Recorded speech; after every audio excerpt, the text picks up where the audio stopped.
मैं हूं डॉक्टर अभिषेक बंसल और मैं एक सर्टिफाइड ऑर्थोपेडिक्स, जॉइंट रिप्लेसमेंट और आर्थोस्कोपी सर्जन हूं। तो आइए दोस्तों जानते हैं एसीएल सर्जरी से पहले हम क्या तैयारी करें जिससे कि हमारी सर्जरी और रिकवरी दोनों स्मूथ रहें।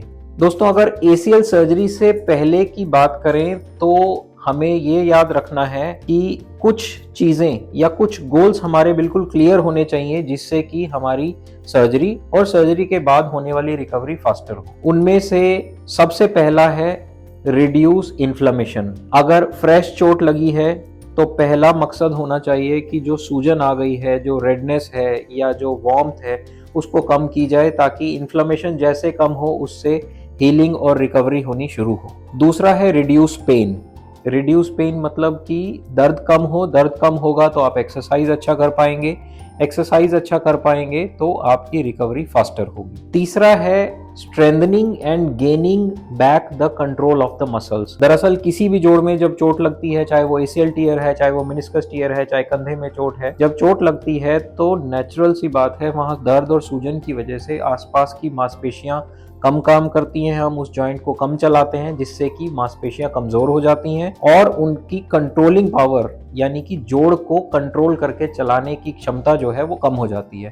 सो we have to gain back the control. The muscles have to be active. वो इतनी मजबूत होनी चाहिए कि वो जोड़ को अपने कंट्रोल से चला सकें। उसके नेक्स्ट है gaining full range of motion, यानी कि जोड़ को जितना चलना चाहिए। अगर घुटना पूरा सीधा होता है और पूरा मुड़ता है तो इसको रेंज ऑफ मोशन कहते हैं। तो जॉइंट का रेंज ऑफ मोशन नॉर्मल फिर से वापस लाना जरूरी है। और पांचवा है वॉक नॉर्मली, यानी कि अच्छे से नॉर्मल तरीके से वॉकिंग शुरू की जा सके। इन सारे स्टेप्स को मिलाकर हम बोलते हैं प्रीहेबिलिटेशन। जी दोस्तों, प्रीहेबिलिटेशन का मतलब है वो चीजें जो हम सर्जरी से पहले करते हैं जिससे कि सर्जरी के बाद रिकवरी फास्टर होती है। रिहेबिलिटेशन होता है जो ऑपरेशन के बाद किया जाता है, प्रीहेबिलिटेशन होता है जो ऑपरेशन से पहले किया जाता है। आइए दोस्तों इन सब को हम थोड़ा डिटेल में जानते हैं कि प्रीहेबिलिटेशन के जो ये स्टेप्स हैं इनको कैसे अचीव किए जाएं जिससे कि हमारी एसीएल की सर्जरी ज़्यादा सक्सेसफुल हो और ज़्यादा फास्टर हम रिहेबिलिटेट हो सके अपनी नॉर्मल लाइफ में। दोस्तों ये मेडिकल लिटरेचर ये साफ साफ बताती है कि अगर हम किसी भी सर्जरी से, खासतौर पे एसीएल सर्जरी होने से पहले अगर हम अपने नी की मसल्स, जॉइंट्स, बोन्स को अगर हम कंडीशनिंग शुरू कर दें तो सर्जरी के बाद वो कंडीशनिंग हमारे काफ़ी काम आती है और दरअसल हम जल्दी रिकवर करते हैं। अगर आपको कोई चोट लगी है, फ्रेश एसीएल टीयर है, तो सबसे पहले बर्फ़ की सिकाई, कोई counter irritant ointment, anti inflammatory medicine और रेस्ट, ये चार चीज़ें इंपॉर्टेंट हैं जिससे कि घुटने के अंदर होने वाली इन्फ्लेमेशन, सूजन कम हो। उसके अलावा पैर को दिल के लेवल तक ऊंचा करके रखना एक पिलो पे, उससे भी सूजन जल्दी कम होती है। एक रेजिम है जिसको हम राइस रेजिम कहते हैं। राइस का मतलब होता है rest, icing, compression and elevation. ये प्राइमरी और फर्स्ट लाइन मेजर है जिससे कि हम एसीएल टीयर में या फॉर दैट मैटर किसी भी इंजरी को प्राइमरीली ट्रीट कर सकते हैं जिससे कि इन्फ्लेमेशन कम हो और अगर हो भी गई है तो वो जल्दी ठीक हो जाए। सो बर्फ की सिकाई, पैर के नीचे एक तकिया लंबाई में, घुटने के नीचे नहीं लगाना है, पूरे पैर में लगाना है ताकि पूरा पैर हार्ट के लेवल तक ऊंचा उठा रहे। कंप्रेशन, हल्की कंप्रेशन दे सकते हैं जिससे कि सूजन ना आए और अगर आ गई है तो वो कम हो जाए। दोस्तों ऐसा करने से घुटना जल्दी साइलेंट होगा। जल्दी साइलेंट होने की वजह से जो हमारी मसल्स का डिसफंक्शन है वो बेटर होगा और जो हमें पेन है वो कम होगा जिससे कि हम नी को जल्दी और बेहतर मोड़ सकें। दूसरा स्टेप दर्द कम करना। हमने ऑलरेडी डिस्कस किया कि इन्फ्लेमेशन कम होगी तो दर्द कम होगा।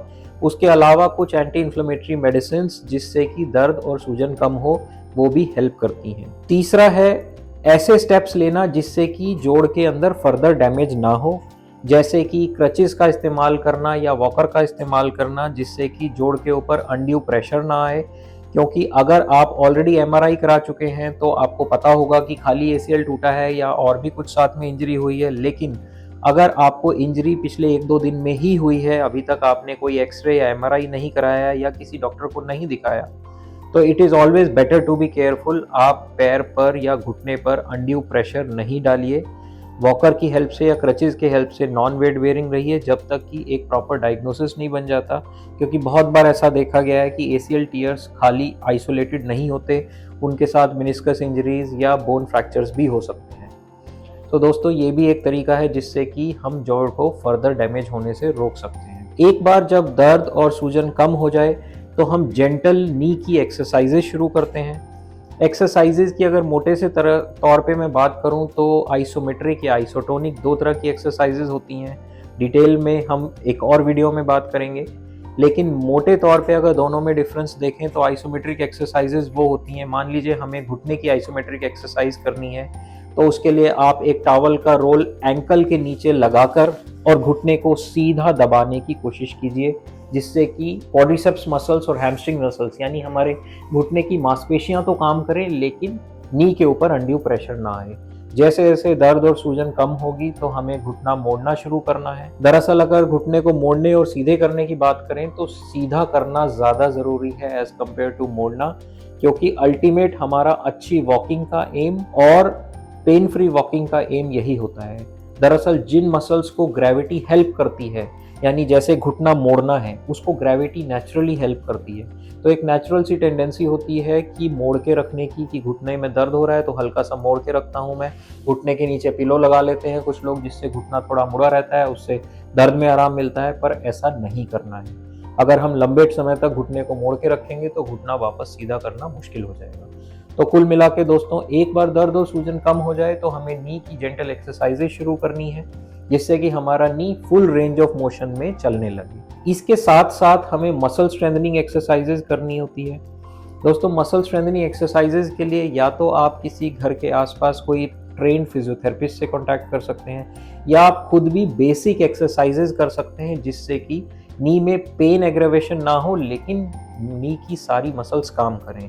एक बात का ध्यान रखिए, अगर कोई ऐसी एक्सरसाइज हो आप करने की कोशिश कर रहे हैं जिससे घुटने में दर्द या सूजन बढ़ती है या आपको बहुत ज़्यादा डिस्कम्फर्ट होता है, तो वो बिना सलाह के ना करें। एक बार ये करने के बाद कुछ और चीज़ें जो हमें ज़रूरी होती हैं, उनमें है नॉर्मल वॉकिंग पैटर्न। जैसे जैसे आप कंफर्टेबल हो जाएं, अगर आपको लगता है हिट एंड ट्रायल से आप हल्का वेट दे के चलने में आपको घुटने में ज़्यादा समस्या नहीं हो रही है, ज़्यादा प्रॉब्लम नहीं हो रही है, तो आप धीरे धीरे वेट डालकर चलना भी शुरू कर सकते हैं। ये सब करने के बाद अगले 2 से 3 हफ्ते में आपका घुटना काफ़ी हद तक सूजन उसकी ठीक हो चुकी होगी, दर्द कम हो चुका होगा और रेंज ऑफ मोशन वापस आ चुकी होगी।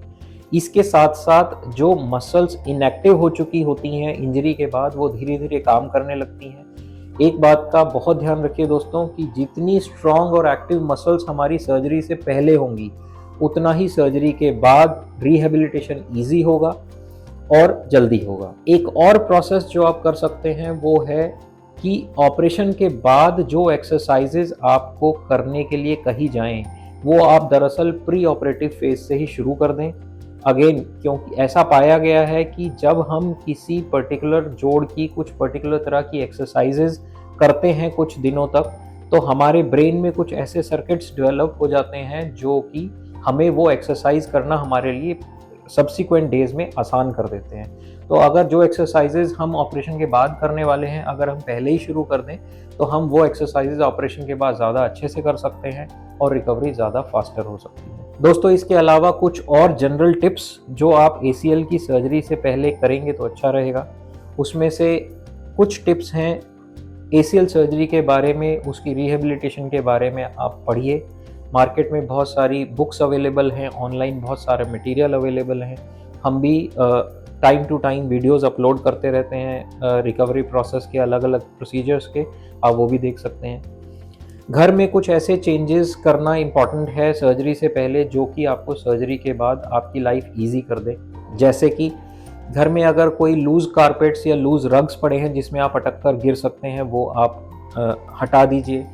आपकी जो रोज़मर्रा की ज़िंदगी का जो सामान है, मान लीजिए कुछ बुक्स हैं या खाने का सामान है, उसको इस तरीके से प्लेस कीजिए कि आपको बहुत इनकन्वीनियंट ना हो। बाथरूम में अगर एंटी स्किड टाइल्स नहीं हैं तो मैट्स आते हैं आजकल, जिससे कि बाथरूम में फिसल से के गिरने का डर कम हो जाता है, आप वो यूज़ कीजिए। एडिक्वेट आइस पैक्स का इंतज़ाम रखिए घर में, और कुछ बेसिक इक्विपमेंट जिससे कि आप घर में ऑपरेशन के बाद वापस आकर एक्सरसाइजेज कर सके, वो आप अपने डॉक्टर से पहले ही डिस्कस कर वो आप स्टेशन कर सकते हैं, ताकि लास्ट मोमेंट पे आपको उन चीज़ों से दिक्कत ना हो। दोस्तों, उम्मीद है इस वीडियो के रास्ते आपको ये आइडिया लग गया होगा, ये समझ आ गई होगी कि ACL सर्जरी सिर्फ एक ऑपरेशन नहीं है। दरअसल उसकी तैयारी अगर हम पहले से ही शुरू करें तो हमारी रिकवरी फास्टर और ज़्यादा कंप्लीट हो सकती है। अगर आप या आपका जानने वाला कोई ACL सर्जरी के लिए प्लान कर रहे हैं और आपको हमारी किसी तरह की एडवाइस चाहिए, तो आप दिए गए नंबर पर अपनी MRI की रिपोर्ट्स, एक्सरेज की रिपोर्ट्स या प्रिस्क्रिप्शन भेजकर आप हमसे डिस्कस कर सकते हैं। Bonoscare. Let's move.